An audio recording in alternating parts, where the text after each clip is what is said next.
देखिए next concept जो है प्रोबेबिलिटी का, दैट इज कंडीशनल प्रोबेबिलिटी। अब इसके नाम में ही हमें पता चल जाता है कि इस क्वेश्चन को कैसे सॉल्व करना होता है या इस टाइप के क्वेश्चन को कैसे सॉल्व करना होता है। बहुत ही ईजी है। देखिए बेसिक कंसेप्ट समझ लीजिए कंडीशनल प्रोबेबिलिटी का।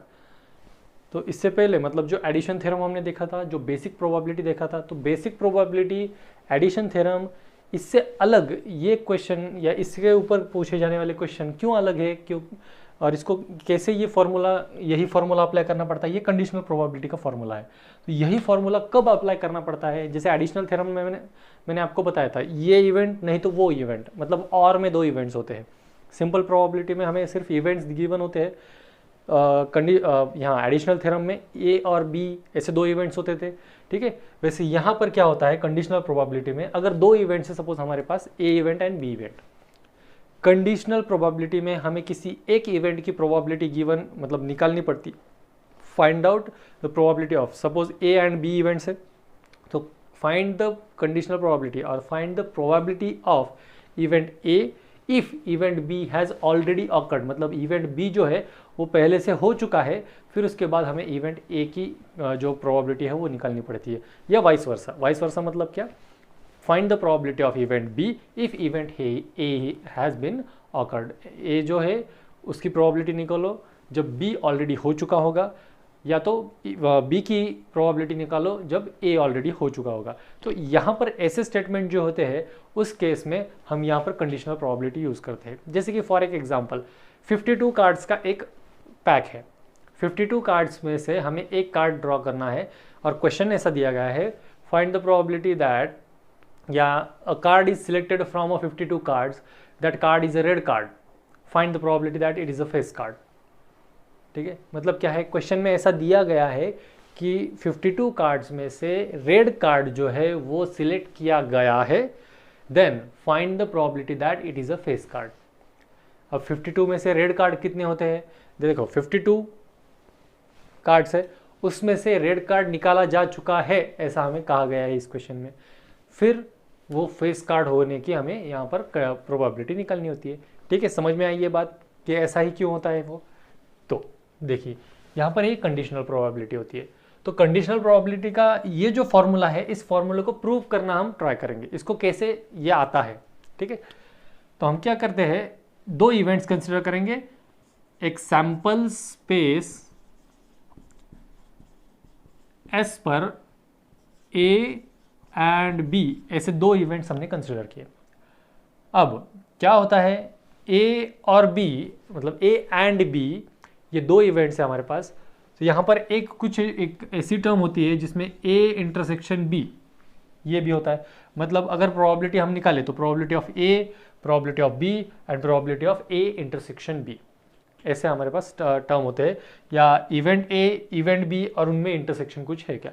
अगर सपोज आप कहोगे सर अगर ये दो ए और बी इवेंट्स, इनमें कुछ इंटरसेक्शन वाला पार्ट हो ही नहीं, मतलब ए इंटरसेक्शन बी अगर फाई सेट है तो ए और बी को हम कहते हैं इंडिपेंडेंट इवेंट, या हमारा अगला कंसेप्ट है।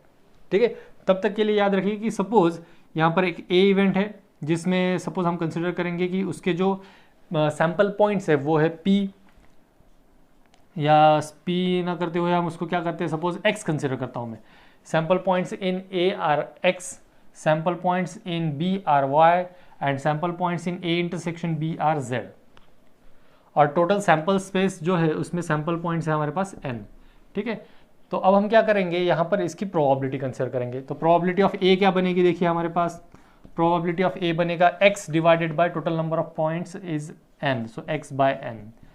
प्रोबेबिलिटी ऑफ B क्या बनेगा, y by n, and probability of A intersection B क्या बनेगा, z बाय n।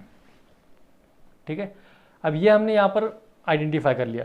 अब आइडेंटिफाई करने के बाद हमें क्या करना था कि probability of A by B, मतलब probability of A event B has already occurred, इसका ये फॉर्मूला आता है, ये हमें प्रूफ करना है।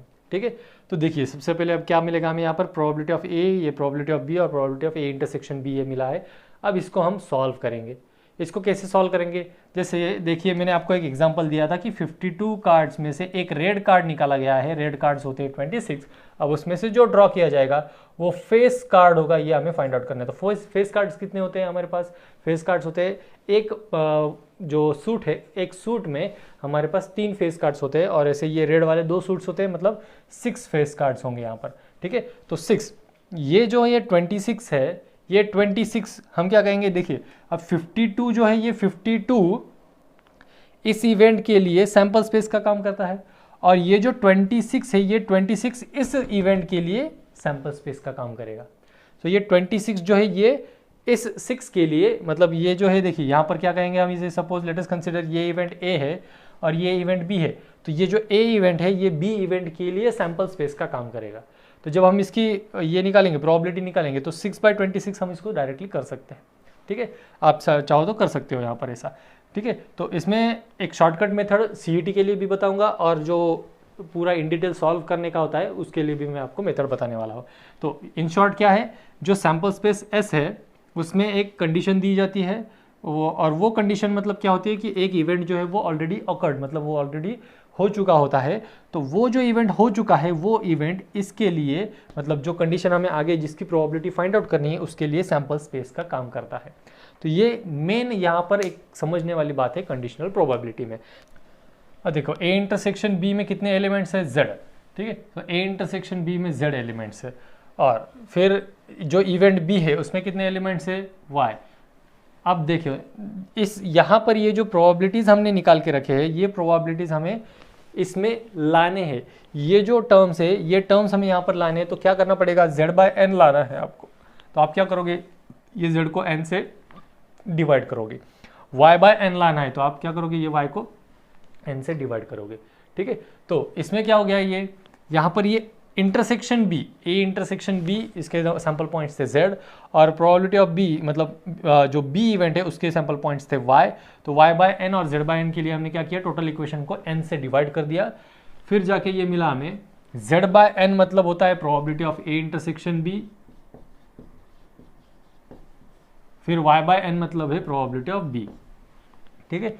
तो ये क्या था, ये था हमारा a बाई बी की प्रोबेबिलिटी निकालने के लिए हमें ये सब करना पड़ता है। बहुत इजी है ये, ठीक है। ये फॉर्मूला कैसे आया, ये झंझट में अगर आपको नहीं पढ़ना है तो कोई दिक्कत नहीं, आपको बस फॉर्मूला इसके लिए याद रखना है कि कौन सा इवेंट कहाँ पे लिखना है, ठीक है।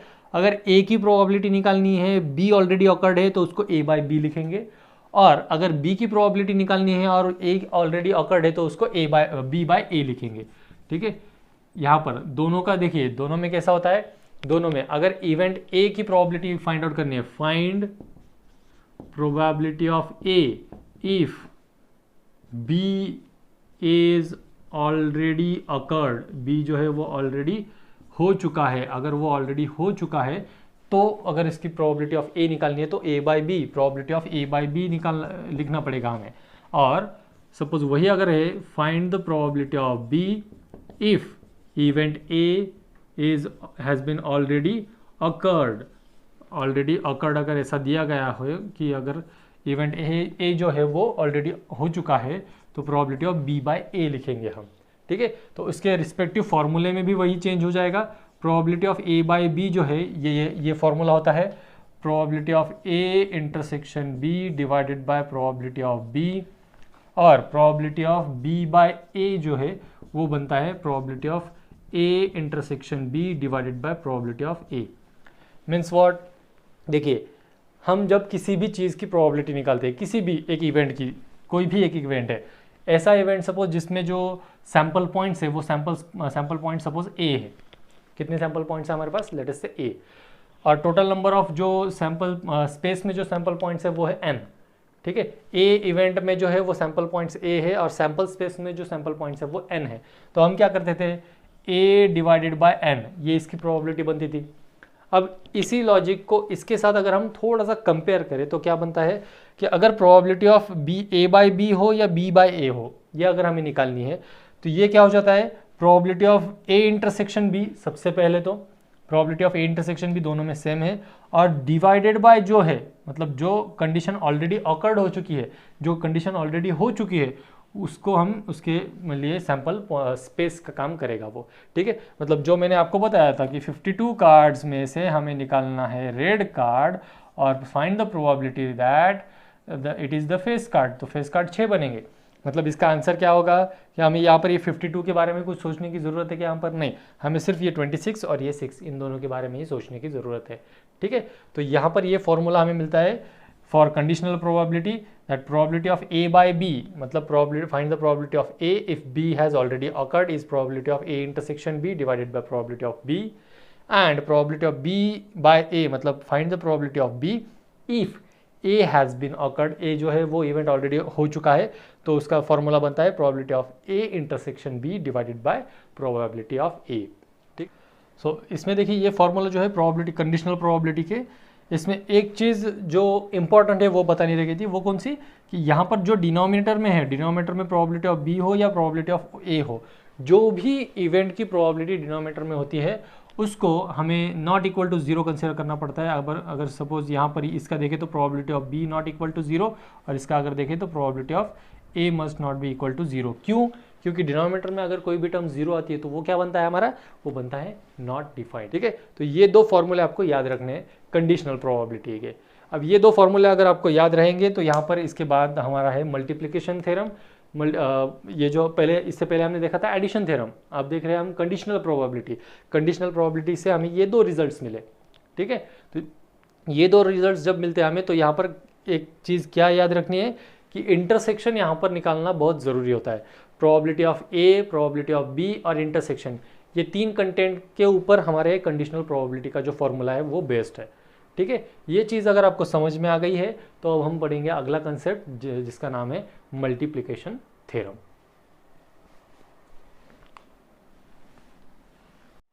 देखिए कंडीशनल प्रोबेबिलिटी में हमने ये रिजल्ट्स पढ़े थे। कंडीशनल प्रोबेबिलिटी में क्या था, अगर एक इवेंट की प्रोबेबिलिटी निकालनी है, दूसरा इवेंट हो चुका है, तो इसका इस तरह से हमने फॉर्मूला देखा। अब है मल्टीप्लिकेशन थ्योरम। मल्टीप्लिकेशन थ्योरम जो है ये कंडीशनल प्रोबेबिलिटी के कंसेप्ट का ही एक्सपांशन या इसका अगला वर्जन आप कह सकते हो, ठीक है। जब हमारे पास क्या है कंडीशन यहाँ पर कि ए एंड बी, जबकि हमें ये गिवन है A and B are two events on sample space S, prove that probability of A intersection B is equal to probability of A into probability of B by A, और it must be equal to probability of B into probability of A by B.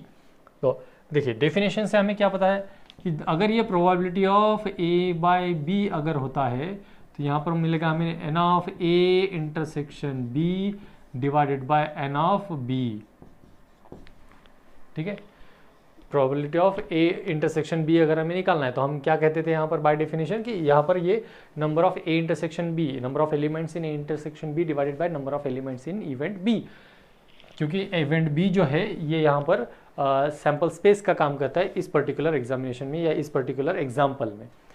फिर हम क्या करेंगे, ये जो है यहाँ पर इसको divided by N of S करेंगे, तो divide by N of S, N of S से जो है हम इसको डिवाइड करेंगे। तो डिवाइड करने के बाद क्या मिलता है हमें, N of A intersection B divided by N of S whole divided by N of B divided by N of S, that is equal to N of A intersection B divided by N of S. मतलब क्या मिला हमें यहाँ पर, ये था probability of A intersection B divided by N of B divide by N of S, मतलब probability of B. अब ये क्या हो गया, probability of A by B is equal to probability of A intersection B divided by B.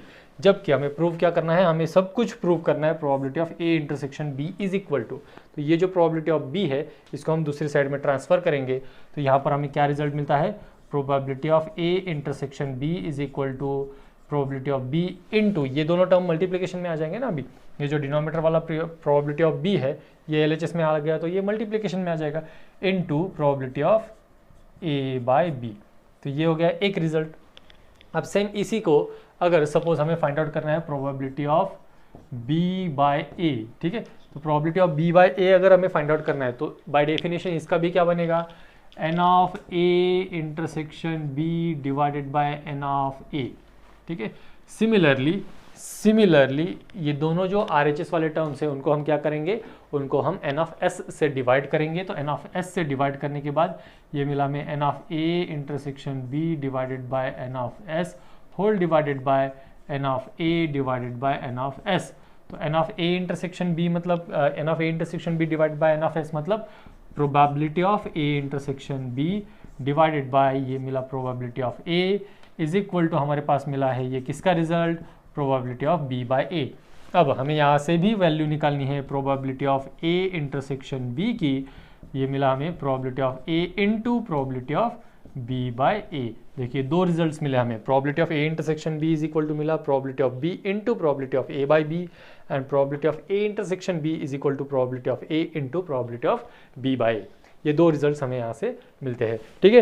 तो इन दो results में अब बच्चे क्या करते हैं, इंट्रोडक्टरी पार्ट को अच्छा देखते नहीं है, तो वो क्या करते हैं, इनको सिर्फ सॉल्यूशन वाले वीडियोस कहीं पे मिल जाते हैं, तो वे सिर्फ सॉल्यूशन देखते हैं, सॉल्यूशन से फिर वो क्या करते हैं, लॉजिक याद कर लेते हैं, लॉजिक का रट्टा मारते हैं कि ये एग्जांपल है तो इसका लॉजिक ये हो गया, वो एग्जांपल है तो उसका लॉजिक वो हो गया, ठीक है, रट्टा मारते हैं। लेकिन रट्टा नहीं मारना है आपको, यहाँ पर लॉजिक सीखना है। ये जो है ये पूरा मैंने लॉजिक आपको पढ़ाया है कि किस एग्जाम्पल में क्या कंडीशन गिवन है, उसका वो सैम्पल स्पेस ये है, तो ये इवेंट की कंडीशनल प्रोबेबिलिटी क्या बनेगी। तो कंडीशनल प्रोबेबिलिटी अगर आपको समझ में आ गया है तो मल्टीप्लिकेशन थ्योरम भी आ गया, और मल्टीप्लिकेशन थ्योरम और कंडीशनल प्रोबेबिलिटी अगर ये दोनों कंसेप्ट आपको याद है तो अगला कंसेप्ट है इंडिपेंडेंट इवेंट्स। तो वो इंडिपेंडेंट इवेंट्स अभी में हम पढ़ते हैं अगला कंसेप्ट। चलिए देखो, अब देखिए इंडिपेंडेंट इवेंट्स, ये तीनों कंसेप्ट जो है, ये तीनों कंसेप्ट एक दूसरे के ऊपर डिपेंड है। कंडीशनल प्रोबेबिलिटी इस पर डिपेंड करता है मल्टीप्लिकेशन थ्योरम, और इसके रिजल्ट्स पर डिपेंड करता है इंडिपेंडेंट इवेंट्स। कैसे, तो सबसे पहले देखते हैं इंडिपेंडेंट इवेंट्स की डेफिनेशन। क्या है definition, if the occurrence of either events, ठीक है, किसी भी एक इवेंट में, मतलब दो इवेंट्स कंसिडर करेंगे हम, सपोज लेट अस से ए और बी, ऐसे दो इवेंट कंसिडर किए, तो ऑकरेंस ऑफ आइदर इवेंट, किसी भी एक इवेंट का ऑकरेंस मतलब मौजूद होना does not affect the probability of occurrence of other event.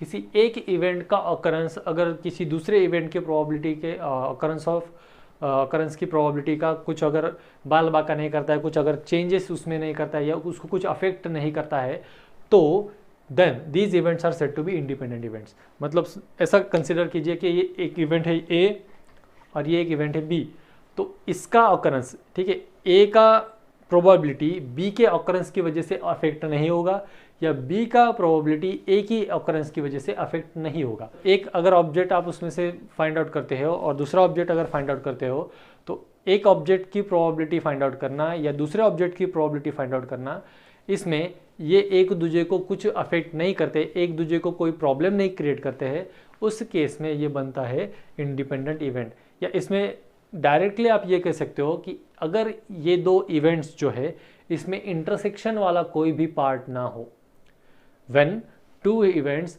Does not have any common sample point, जब दो इवेंट में कोई भी कॉमन सैंपल पॉइंट ना हो, उस केस में जो दो इवेंट्स होते हैं उन दो इवेंट्स को हम कहते हैं इंडिपेंडेंट इवेंट्स। अब देखिए कैसे, जैसे कि एक ए इवेंट है सपोज, जिसके जो एलिमेंट्स है वो है 1 2 3, और एक बी इवेंट है सपोज जिसके एलिमेंट्स है 4 5 6, तो इनमें इंटरसेक्शन वाला तो कुछ पार्ट है ही नहीं, तो यहाँ पर क्या होगा, ए इंटरसेक्शन बी वाला पार्ट 0 बन जाएगा, ठीक है। तो अब यहाँ पर जो हमें इंडिपेंडेंट इवेंट है, उस इंडिपेंडेंट इवेंट के बारे में हमें यहाँ पर इस रिजल्ट से लेके कुछ बातें याद करनी है, या इस रिजल्ट को लेके कुछ बातें यहाँ पर हमें चेक करनी है। तो वो क्या चेक करनी है, देखिए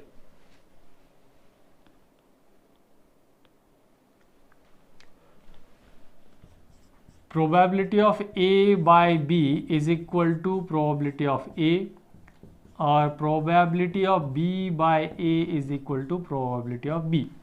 ये कब, when A and B are two independent events. अब ए बाय बी, देखिए ए बाय बी, इसका आंसर डायरेक्टली क्या मिला हमें, probability of A by B का आंसर मिला प्रोबेबिलिटी ऑफ ए, और बी बाय ए का आंसर मिला हमें प्रोबेबिलिटी ऑफ बी। क्यों ऐसा हो गया, क्योंकि देखिए probability of A by B में जैसे कि ए इंटरसेक्शन बी की वैल्यू 0 हो गई, अगर ये 0 होता है तो ये टोटल टर्म 0 बनेगा, ठीक है। अब ये टोटल टर्म 0 बना, लेकिन क्या है, प्रोबेबिलिटी ऑफ ए, जो ए इवेंट है उसका नंबर ऑफ ऑकरेंस जो सैंपल पॉइंट्स है वो 0 बनते हैं क्या, नहीं, वो किस पे डिपेंड करेगा, फिर जो ए इवेंट है उस ए इवेंट के सैंपल पॉइंट्स पर डिपेंड करेगी इस पर्टिकुलर कंडीशनल प्रोबेबिलिटी की प्रोबेबिलिटी, ठीक है। ये जो इवेंट है इस पे ये कंडीशनल दिख रहा है, लेकिन ये एक्चुअली कंडीशनल है क्या, फिर नहीं, ठीक है। तो ये probability of A by B अगर दो इवेंट्स इंडिपेंडेंट इवेंट है तो न्यूमरेटर में जो इवेंट है उसकी डायरेक्टली प्रोबेबिलिटी हमें फाइंड आउट करनी पड़ती है। जैसे यहाँ पर probability of A by B है, तो यहाँ पर बी को कंसिडर ही नहीं करना है क्योंकि ए और बी जो है ये टोटली इंडिपेंडेंट इवेंट्स है। तो इसके लिए हमें क्या करना पड़ेगा, सिर्फ डायरेक्टली वहाँ पर probability of A he find out करनी पड़ेगी। और अगर प्रोबेबिलिटी ऑफ बी बाय ए है तो यहाँ पर हमें ए की प्रोबेबिलिटी या ए के सैंपल पॉइंट्स कंसिडर करने की ज़रूरत नहीं है, हमें डायरेक्टली सिर्फ प्रोबेबिलिटी ऑफ बी ही फाइंड आउट करनी पड़ेगी। ये कब, when two events are independent events. अगर दो इवेंट्स इंडिपेंडेंट इवेंट्स बनते हैं या मिलते हैं तो वो वहाँ पर कंडीशनल प्रोबेबिलिटी में ये चेंजेस हो जाएंगे कि probability of A by B हमें डायरेक्टली मिलेगी प्रोबेबिलिटी ऑफ ए, और probability of B by A मिलेगा डायरेक्टली प्रोबेबिलिटी ऑफ बी। ठीक है, ये इंडिपेंडेंट इवेंट्स में चेंजेस हो जाते हैं। अब देखिए यहाँ पर हमारे पास सपोज क्या है, एक इवेंट A1 है, दूसरा इवेंट A2 है, तीसरा इवेंट A3 है, ऐसे अप टू AN, मतलब n नंबर ऑफ इवेंट्स हैं हमारे पास, और सबकी प्रोबेबिलिटी, सबके ऑकरेंस की प्रोबेबिलिटी एट अ टाइम हमें निकालनी है। साइमल्टेनियस ऑकरेंस कहेंगे हम इसे, simultaneous occurrence of these n events, finding the probability of simultaneous occurrence of n events। ये जो an events है इनके simultaneous occurrence में हमें चेक करना है कि इसकी probability क्या होगी। तो वो probability बनती है probability of A1 intersection A2 intersection A3 intersection up to AN। ये जो है यहाँ पर इसकी probability का फॉर्मूला हमें मिलता है, that is probability of A1 into probability of A2 into probability of A3 into probability of A4 up to into probability of AN। तो ये मिला हमें probability of AN, मतलब n इवेंट्स का simultaneous occurrence अगर हमें निकालना है तो उसका फॉर्मूला। ठीक है, तो अगर n इवेंट्स हमें दिए गए हैं, सपोज लेट अस से 4 इवेंट्स हमें गिवन है, चारों इवेंट्स का simultaneous occurrence हमें निकालना है, तो हम क्या करेंगे, probability of A intersection B intersection C intersection D, ऐसे 4 इवेंट्स हमने कंसिडर किए, तो उसका फाइनल आंसर क्या मिलेगा हमें, probability of A into probability of B into probability of C into probability of D. ऐसे 4 इवेंट्स का मल्टीप्लिकेशन करेंगे तो उसका साइमल्टेनियस ऑकरेंस हमें उसकी प्रोबेबिलिटी मिल जाएगी। ठीक है, तो एक और रिजल्ट हमारे पास यहाँ पर मिलेगा हमें, अगर यहाँ पर ये जो दो इवेंट्स है ए और बी, ये mutually exclusive event, suppose mutually exclusive events है। ठीक है, तो अगर ए और बी ये हमारे म्यूचुअली एक्सक्लूसिव इवेंट है, म्यूचुअली एक्सक्लूसिव इवेंट होना मतलब क्या है कि यहाँ पर ये जो ए इंटरसेक्शन बी जब हम फाइंड आउट करेंगे तो ये ए इंटरसेक्शन बी होगा हमारा 0। अगर ए इंटरसेक्शन बी 0 है तो यहाँ पर देखिए कोई भी दो इवेंट जिनमें जब ए इंटरसेक्शन बी 0 आता है, तो ए इंटरसेक्शन बी 0 मतलब यहाँ पर इनका probability of A intersection B क्या मिलेगा हमें, probability of A intersection B मिलेगा इज इक्वल टू 0, क्योंकि ए इंटरसेक्शन बी मतलब 5 से 8 होता है। और अगर probability of A intersection B is equal to 0 है तो यहाँ पर इस फॉर्मूले में आई है, कंडीशनल प्रोबेबिलिटी के फॉर्मूले में, यहाँ पर probability of A intersection B अगर 0 है तो उस केस में क्या मिलेगा हमें, probability of A by B and probability of B by A, ये दोनों रिजल्ट हमें मिल जाएंगे 0। क्यों मिले 0, क्योंकि यहाँ पर ये म्यूचुअली एक्सक्लूसिव है। N of A intersection B मतलब number of elements in A intersection B are 0, therefore probability of A intersection B is equal to 0। अगर probability of A intersection B 0 मिलती है तो यहाँ पर ये जो conditional probability का ये रिजल्ट है, probability of A by B and probability of B by A, इन दोनों फॉर्मूले में हमें probability of A intersection B value put करनी पड़ती थी। तो उस केस में क्या मिला हमें, डायरेक्टली probability of, मतलब ये जो दो कंडीशनल probability के फॉर्मूले थे उनका आंसर हमें डायरेक्टली 0 मिल जाएगा। ये CET के लिए शॉर्टकट याद रखिए। ठीक है, तो ये हो गया हमारा conditional probability, multiplication theorem and independent events. अब इसके बेस्ड हमें फाइंड आउट करने हैं कुछ results. Now look at this theorem. इस थ्योरम में हमें क्या करना है, पहले तो गिवन पार्ट जो है वो पढ़ता हूँ मैं। If A and B are two independent events, दो इवेंट्स हमें दिए गए हैं ए और बी इवेंट्स, ये इंडिपेंडेंट इवेंट का थ्योरम है। यहाँ पर हमें क्या करना पड़ता है या क्या करना चाहिए, ये देखिए, A and B are two independent events and A complement and B complement are the complementary events of A and B, show that the events A and B complement are independent, A complement and B are independent, A complement and B complement are independent. मतलब हमें 3 cases यहाँ पर consider करने हैं। पहली case क्या है, ए और बी कॉम्प्लीमेंट इंडिपेंडेंट इवेंट होते हैं। कब, गिवन कंडीशन देखिए उसमें क्या है, ए बी इंडिपेंडेंट इवेंट्स है, ए कॉम्प्लीमेंट बी कॉम्प्लीमेंट उनके कॉम्प्लीमेंट्री इवेंट्स है, और ए और बी कॉम्प्लीमेंट ये इंडिपेंडेंट है, ए कॉम्प्लीमेंट और बी ये इंडिपेंडेंट है, और ए कॉम्प्लीमेंट बी कॉम्प्लीमेंट ये इंडिपेंडेंट इवेंट्स है, ये हमें प्रूव करना है। ठीक है, अब ये प्रूव करना मतलब क्या है, बहुत ईजी है। अब देखिए दो इंडिपेंडेंट इवेंट्स है, तो यहाँ पर क्या रिजल्ट पता है हमें, probability of A intersection B is equal to probability of A into probability of B. इससे पहले वाले कंसेप्ट में हमने इंडिपेंडेंट इवेंट वाले कंसेप्ट में ये पढ़ा है। क्या है, probability of A intersection B is equal to probability of A into probability of B. ये यहाँ तक ये रिजल्ट आपको समझ में आ गया है। ठीक है, अब ये जो रिजल्ट है, इस रिजल्ट को हमें डिराइव करना है, या इस रिजल्ट को हमें ऐसे कुछ कन्वर्ट करना है कि उसमें हमें ए और बी, यहाँ ए है, यहाँ बी की जगह पे बी कॉम्प्लीमेंट आना चाहिए, और यहाँ पर भी ये ए और ये बी, ये तो ए होना चाहिए लेकिन यहाँ पर बी की जगह पे बी कॉम्प्लीमेंट होना चाहिए to prove this first result. Second result के लिए क्या चेंजेस होनी चाहिए, ए की जगह पे ए कॉम्प्लीमेंट आना चाहिए, यहाँ पर ए की जगह पे ए कॉम्प्लीमेंट आना चाहिए। फिर हम कहेंगे कि ये देखिए किसी भी थ्योरम में एक थ्योरम का पार्ट होता है, एक कॉन्वर्स का पार्ट होता है। ठीक है, तो थ्योरम का पार्ट मतलब क्या, जो गिवन है, गिवन और टू प्रूव, अगर टू प्रूव का पार्ट गिवन में आ जाए, गिवन का पार्ट टू प्रूव में चला जाए तो वो कॉन्वर्स बनता है। मतलब अगर यहाँ पर ये ए और बी इंडिपेंडेंट इवेंट है तो ये रिजल्ट हम प्रूव कर सकते हैं, और अगर ये रिजल्ट हमें पता है तो हम उन दो इवेंट्स को इंडिपेंडेंट इवेंट्स कह सकते हैं। ठीक है, तो यही हमें यहाँ पर करना है कि अगर हमें ए और बी कॉम्प्लीमेंट, ए कॉम्प्लीमेंट और बी, या ए कॉम्प्लीमेंट बी कॉम्प्लीमेंट, इनको अगर इंडिपेंडेंट इवेंट्स प्रूव करना है तो हमें ये रिजल्ट यहाँ पर पहले इसमें ए और बी कॉम्प्लीमेंट, फिर सेकंड के लिए ए कॉम्प्लीमेंट और बी, और थर्ड के लिए ए कॉम्प्लीमेंट बी कॉम्प्लीमेंट हमें यहाँ पर लाना पड़ेगा। तो सबसे पहला प्रूफ हम अभी कर रहे हैं, जिसके लिए मैंने क्या कंसिडर किया है कि B and B complement are mutually exclusive events. B and B complement are mutually exclusive event. अब म्यूचुअली एक्सक्लूसिव इवेंट मतलब क्या होता है कि इनका जो इंटरसेक्शन है वो इंटरसेक्शन वाला पार्ट जीरो है। B intersection B complement is equal to zero. इसे ऐसे ही इवेंट्स को हम म्यूचुअली एक्सक्लूसिव इवेंट्स कहते हैं। अब देखिए यहाँ पर ये बी है और ये बी डैश है, मतलब बी कॉम्प्लीमेंट है।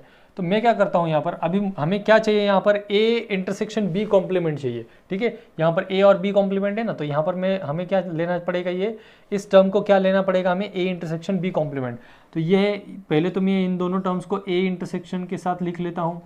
ये एडजस्टमेंट की हमने कि बी और बी डैश जो है वो म्यूचुअली एक्सक्लूसिव थे, तो उसके साथ अगर हमने ए इंटरसेक्शन लगाया तो A intersection B and A intersection B complement are also mutually exclusive events, are also mutually exclusive events। ये जो है ये also mutually exclusive events है, A एंड B और A एंड B डैश। इसमें से हमें A इवेंट कब मिलेगा, हमें यहाँ पे एक A इवेंट तभी मिलेगा जब हम इन दोनों का यूनियन लेंगे। ठीक है, तो देखिए यहाँ पर क्या मिला हमें, A intersection B union A intersection B complement. अब इसको अगर आप सॉल्व करते हो तो आपको यहाँ पर मिलेगा ए इवेंट। अब यहाँ पर हम एडिशन थ्योरम ऐड करेंगे, अप्लाई करेंगे। क्या है एडिशन थ्योरम के लिए, एडिशन थ्योरम के लिए सबसे पहले तो हमें कंडीशन देखनी पड़ेगी कि ये कंडीशन है हमारे पास, ये ए इंटरसेक्शन बी और ये इंटरसेक्शन बी कॉम्प्लीमेंट। तो प्रोबेबिलिटी अप्लाई करते हैं, probability of A is equal to probability of A intersection B plus probability of A intersection B complement. इस पर्टिकुलर यहाँ पर इवेंट जो है हमारे पास, इस पर हमने एडिशन थ्योरम अप्लाई किया, तो क्या मिला हमें रिजल्ट वहाँ पर, probability of A is equal to probability of A intersection B plus probability of A intersection B complement. अब यहाँ पर probability of A intersection B है हमारे पास, इसका रिजल्ट आप चाहो तो इसको इक्वेशन नंबर 1 कह सकते हो।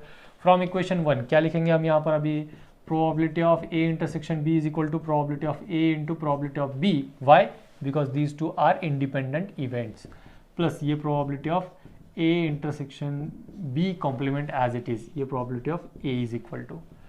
अब यहाँ पर ये जो है A intersection B complement is equal to probability of A minus probability of B complement, ये अगर हम प्रूव कर सके तो हम प्रूव कर देंगे कि ए और बी कॉम्प्लीमेंट जो है ये इंडिपेंडेंट इवेंट्स है। कैसे, अब यहाँ पर ये जो है इसको probability of A intersection B complement as it is लिख देंगे, और इसको हम दूसरी साइड में ट्रांसफर करेंगे, तो ये बनेगा हमारा probability of A minus probability of A into probability of B. अब इस में से हम प्रोबेबिलिटी ऑफ ए कॉमन निकालेंगे, प्रोबेबिलिटी ऑफ ए कॉमन निकालते ही क्या मिलेगा हमें, 1 माइनस प्रोबेबिलिटी ऑफ बी। अब 1 माइनस प्रोबेबिलिटी ऑफ बी हमने पढ़ा है probability of A plus probability of A complement is equal to 1 होता है। देयरफॉर इसमें से हम क्या कर सकते हैं, अभी प्रोबेबिलिटी ऑफ ए अगर दूसरी साइड में ट्रांसफर कर दे तो probability of A is equal to मिलता है हमें probability of A complement. Similarly यही रिजल्ट यूज़ करेंगे, ए की जगह पे बी यूज़ करना है बस, ठीक है। अगर आपको यहाँ पर दिक्कत आ रही है तो हम इसको probability of B complement, probability of B and probability of B complement ऐसा लिख देता हूँ मैं, ठीक है। तो इसमें से क्या मिलेगा हमें, 1 minus probability of B is equal to probability of B complement. With the help of this result ये मिला हमें probability of A into probability of B complement. तो क्या प्रूव कर दिखाया हमने यहाँ पर, probability of A intersection B is equal to probability of A into probability of B complement. यहाँ पर आइए अब ये फर्स्ट पे, जब ए और बी दोनों इंडिपेंडेंट इवेंट थे तब हमारे पास रिजल्ट क्या मिला हमें, probability of A intersection B is equal to probability of A into probability of B. इसी को हम वाइस वर्सा क्या कह सकते हैं, अगर दो इवेंट है जो इंटरसेक्शन में है, मतलब ए और बी दोनों, अगर यहाँ पर इसका रिजल्ट अगर ऐसा मिलता है, probability of A intersection B is equal to probability of A into probability of B, then these two events A and B are independent. Likewise therefore in this statement, or with the help of this statement, we can say that events A and B complement are independent events, are independent events। ये जो है ये independent events है, ये हमने prove करके दिखा दिया। किसे प्रूव किया, इस तरह से। अब अगला जो है, अगला हमें क्या करना है, ए कॉम्प्लीमेंट और बी इनको इंडिपेंडेंट इवेंट प्रूव करना है। तो यहाँ पर क्या करेंगे हम, ये जो बी और बी कॉम्प्लीमेंट लिया था, यहाँ पर अभी ए और ए कॉम्प्लीमेंट लेंगे। यहाँ पर इनको ए इंटरसेक्शन किया था, अब उसके साथ हम बी इंटरसेक्शन करेंगे, ठीक है। मतलब थ्योरम का जो सेकंड पार्ट है उसका प्रूफ तो ऐसा ही रहेगा, लेकिन वो एक्चुअल में कैसा है ये हम आपको अभी प्रूव करके दिखाएंगे ना। देखिए सेकंड रिजल्ट अब हम प्रूव करने जा रहे हैं। अब इसके लिए क्या करेंगे, पहले इसमें हमें क्या करना था, बी कॉम्प्लीमेंट लेना था। अब यहाँ पर हमें ए कॉम्प्लीमेंट चाहिए, तो हम क्या करेंगे, A and A complement are mutually exclusive events, ये हमने यहाँ पर कंसिडर किया। फिर A and A complement and B are also mutually exclusive events, ऐसा हमने कंसिडर किया, ठीक है। अगर ए और ए कॉम्प्लीमेंट म्यूचुअली एक्सक्लूसिव है तो A and B and A complement and B ये भी म्यूचुअली एक्सक्लूसिव इवेंट्स बनेंगे। और एक रिजल्ट है हमारे पास, क्या है, बी इज इक्वल टू मिलेगा हमें A and B union A complement and और इंटरसेक्शन बी, ठीक है। अब यहाँ पर इस पर्टिकुलर स्टेटमेंट पर हम एडिशन थ्योरम अप्लाई करेंगे, तो वो जब एडिशन थ्योरम अप्लाई करेंगे तो यहाँ पर क्या मिलेगा हमें, यहाँ पर रिजल्ट होगा हमारे पास probability of B is equal to probability of A intersection B plus probability of A complement intersection B. अब ए इंटरसेक्शन बी का तो रिजल्ट है हमारे पास, क्या है वो, देयरफॉर ये probability of B is equal to, यहाँ पर probability of A intersection B is equal to probability of A into probability of B plus probability of A complement intersection B. अब वही फिर से हमें लॉजिक अपनाना है, जो फर्स्ट कंसेप्ट या जो फर्स्ट स्टेटमेंट हमने प्रूव किया था उसके लिए सेम ये जो probability of A into A probability of B है, इसको दूसरी साइड में ट्रांसफर करेंगे तो क्या मिलेगा हमें, ये probability of A complement intersection B is equal to probability of B minus probability of A into probability of B. अब इन दोनों में से प्रोबेबिलिटी ऑफ बी कॉमन निकालेंगे तो क्या बचेगा हमारे पास, probability of B minus in bracket 1 minus probability of A. अब 1 माइनस प्रोबेबिलिटी ऑफ ए मतलब क्या मिलता है, हम सभी को पता है, it will be probability of A complement. तो देखो यहाँ पर ये क्या बना हमारे पास, प्रोबेबिलिटी ऑफ बी, नहीं यहाँ पर माइनस नहीं आएगा, प्रोबेबिलिटी ऑफ बी इंटू रहेगा सिर्फ, probability of B into 1 minus probability of A मतलब प्रोबेबिलिटी ऑफ ए कॉम्प्लीमेंट। तो यहाँ पर ये क्या मिला हमें फिर, probability of A complement intersection B is equal to probability of A complement into probability of B. तो इसी से फिर से फ्रॉम इक्वेशन 1 जो हमने आपको बताया था कि एक कॉन्वर्स होता है और एक थ्योरम होता है, तो बाय दिस पर्टिकुलर प्रॉपर्टी हमने क्या बता दिया, A complement and B are independent events. ये जो है ये हमने इंडिपेंडेंट इवेंट्स है ऐसा प्रूव करके दिखा दिया। ये है हमारा प्रोबेबिलिटी का ये थ्योरम जो है, इसका सेकंड स्टेटमेंट हमने अभी प्रूव किया है। अभी थर्ड स्टेटमेंट हमें प्रूव करना है। क्या है यहाँ पर? A complement and B complement are independent event. A complement और बी कॉम्प्लीमेंट ये दोनों, मतलब पहले में देखिए क्या था, ए और बी कॉम्प्लीमेंट, सेकंड में क्या था, ए कॉम्प्लीमेंट और बी, थर्ड में क्या है, ए कॉम्प्लीमेंट और बी कॉम्प्लीमेंट। अब ये ए कॉम्प्लीमेंट और बी कॉम्प्लीमेंट इस दोनों को हमें इंडिपेंडेंट इवेंट प्रूव करना है। जैसे हम देख पा रहे हैं कि यहाँ पर प्रोबेबिलिटी ऑफ ए है, यहाँ पर प्रोबेबिलिटी ऑफ बी है। ए और बी ये दो इवेंट्स इंडिपेंडेंट है। अब हमें उन दोनों के कॉम्प्लीमेंट्स जो है वो इंडिपेंडेंट प्रूव करने हैं। चलिए देखते हैं इसको कैसे प्रूव करना है। Now look at this, A complement और बी कॉम्प्लीमेंट, इनको जब हमें इंडिपेंडेंट प्रूव करना है तो मैंने क्या किया, A complement intersection B complement. अब it is equivalent to De Morgan's law. आपने देखा है क्या कहता है डी मॉर्गन्स लॉ, अगर हम इसको A union B whole complement रखते हैं तो ये बनता है A complement intersection B complement. तो हमें क्या करना है, अभी हमें यहाँ पर देखनी है प्रोबेबिलिटी। अब ये देखो, ए और बी जब इंडिपेंडेंट इवेंट्स थे तो यहाँ पर क्या मिला हमें, probability of A intersection probability of B और probability of A intersection B. ठीक है, अब जैसे कि हमें यहाँ पर प्रूफ क्या करना है, ए कॉम्प्लीमेंट और बी कॉम्प्लीमेंट जो है ये इंडिपेंडेंट इवेंट्स है, तो हमें यहाँ पर प्रोबेबिलिटी चाहिए।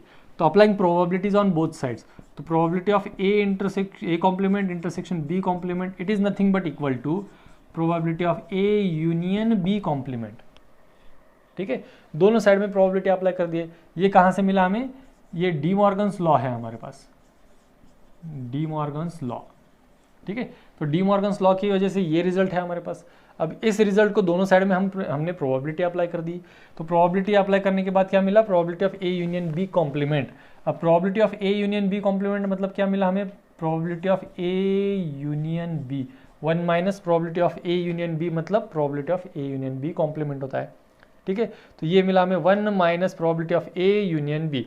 अब probability of A union B में हम क्या करेंगे, इसका हमारे पास एक रिजल्ट है, क्या रिजल्ट है वो हमारे पास, इसको हम लिख सकते हैं probability of A union B is equal to probability of A plus probability of B minus probability of A intersection B. ये हमने फॉर्मूला देखा है ना एडिशन थ्योरम की इसमें। ठीक है, तो वहाँ पर जब जो फॉर्मूला यूज़ किया था वही फॉर्मूला है यहाँ पर। अब देखो हम क्या करेंगे, यहाँ पर ब्रैकेट ओपन अप कर देंगे। तो ब्रैकेट ओपन करने के बाद क्या हो जाएगा, यहाँ पर ये 1 minus probability of A minus probability of B plus probability of A intersection B.